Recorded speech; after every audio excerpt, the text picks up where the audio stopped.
Danes je z nami županski kandidat občine Trbovlje, gospod Zoran Poznič. 1:1, odkrito in jedrnato.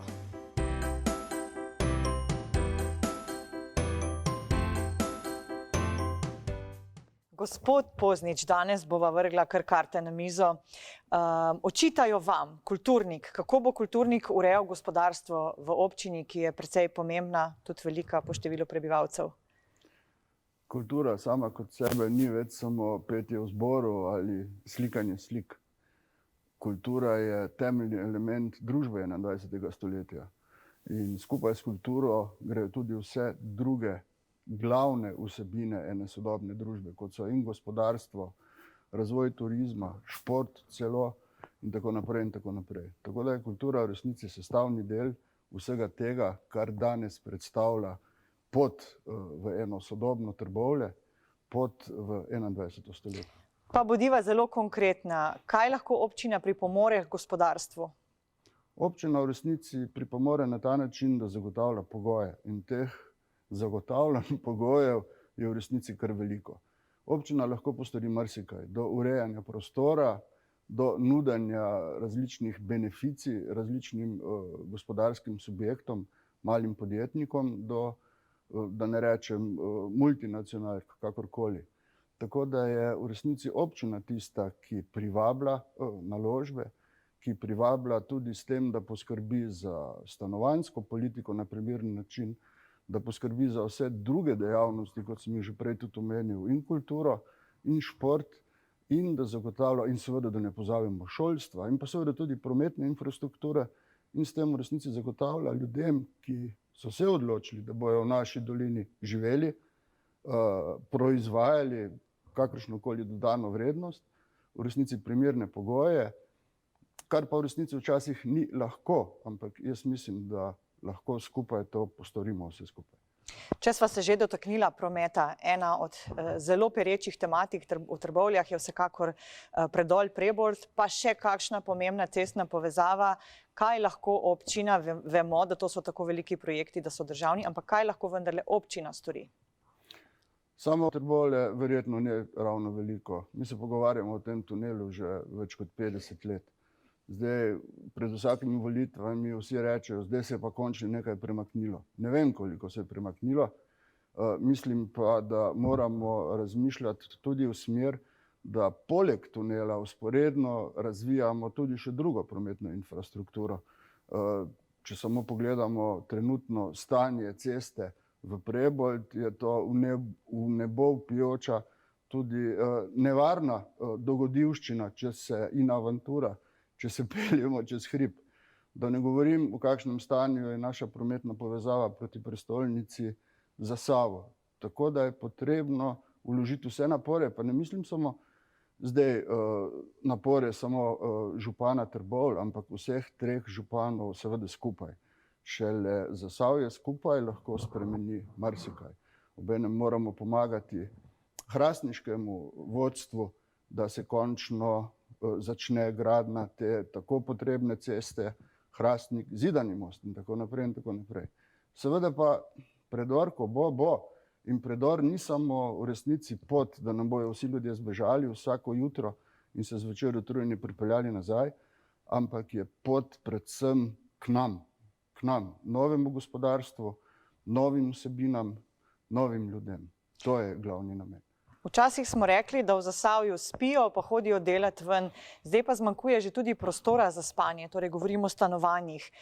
Nekaj novih stanovanj je bilo tako v Trbovljah kot v okolici, a ne socialnih stanovanj. Za kakšno stanovanjsko tematiko bi se v občini najprej lotili in na kakšen način spet? Seveda, jaz nimam nič proti, da se gradijo tudi stanovanja, tako imenovane vile posodobno.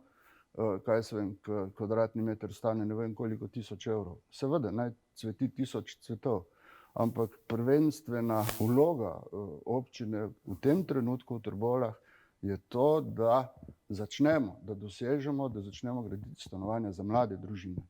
Za ljudi, ki začenjajo svojo in karierno in družinsko pot, in njim v resnici nudimo ene primerne pogoje, da lahko ostanejo doma, da lahko doma delajo, da lahko šolajo svoje otroke. v resnici, da živijo v Trbovljah, da so Trbovčani. Tudi to je Komaradschaft. Ali vidite občino kot investitorja? Seveda, tudi občina bo sodelovala z vsemi svojimi silami pri izgradnji teh novih stanovanj. Prva takšna velika projektna, da tako rečem, naloga, ki nas čaka, je obnova celotne njive. Trenutno je na njivi 172 stanovanj.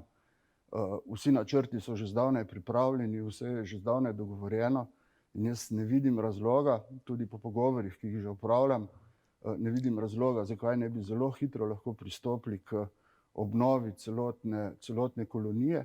Seveda ne 172 stanovanj, ampak primerna, sodobna stanovanja, kot sem že enkrat dejal, za mlade družine. Na zadnji občinski seji je bila ravno tema tudi stanovanj na njivi, pravzaprav celotne kolonije na njivi. Eni pravijo, da jo je treba podreti, drugi pravijo, da je treba obdržati. Se pravi, vi ste na strani obdržati prostor in ga obnoviti. Seveda. Z obnovljeno njivo, s podrtjem tistih barak, ki niso pod nobenim kulturno-spomeniškim varstvom, v resnici Trbovlje dobi eno središče mesta, ki ga sedaj v resnici nimamo. Ta zgradba nasproti Špara je namenjena komunalnemu centru, kjer bo hotel, kjer bo spodaj gostinski lokal z našo trbovsko hrano, kjer bo medgeneracijski center, kjer bo še veliko drugih vsebin. Vse druge hiše so pa v resnici namenjene stanovanjem. Ne samo za mlade družine, ampak seveda tudi za starostnike. In če sedaj opremljamo tisto, čemur se reče varovana stanovanja, govorim še o večjem številu le-teh na njivi. Lahko to pričakujemo že v naslednjih 4 letih? Jaz globoko upam in mislim, da. Preden zaključiva še eno zelo povezano tematiko, in sicer omenili ste prej, hrastniškim vodstvu je treba pomagati za glavno cesto Zidani Most-Hrastnik. Kako bo s sodelovanjem sosednjih občin v naslednjem mandatu, če boste vi župan? Vemo, da zdaj ni bilo najboljše. Skregali so se župani zasavski, predvsem na tematiko Ceroza. Seveda so se skregali. Vzrok kreganja je bil tisti župan, ki je na sredini. Tako da te odnose je nujno potrebno ne samo popraviti, ampak seveda nadgraditi.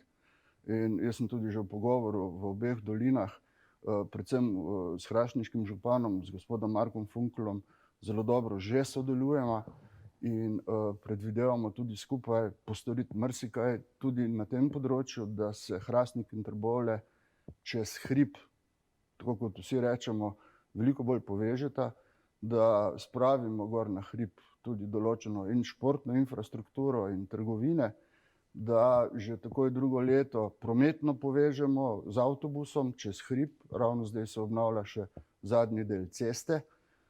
Tako da jaz mislim, da nas na tem področju čakajo veliko boljši časi in tudi kar se tiče problematike Ceroza, se da vse dogovoriti. Potrebna je dobra volja. To vem pa iz izkušnje.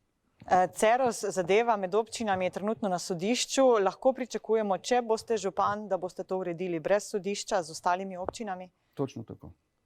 Dobro, na kratko in jedrnato sva zaključila, vsekakor vas bomo še videli in slišali do 20. novembra, takrat pa bodo odločali občani. Hvala tudi vam.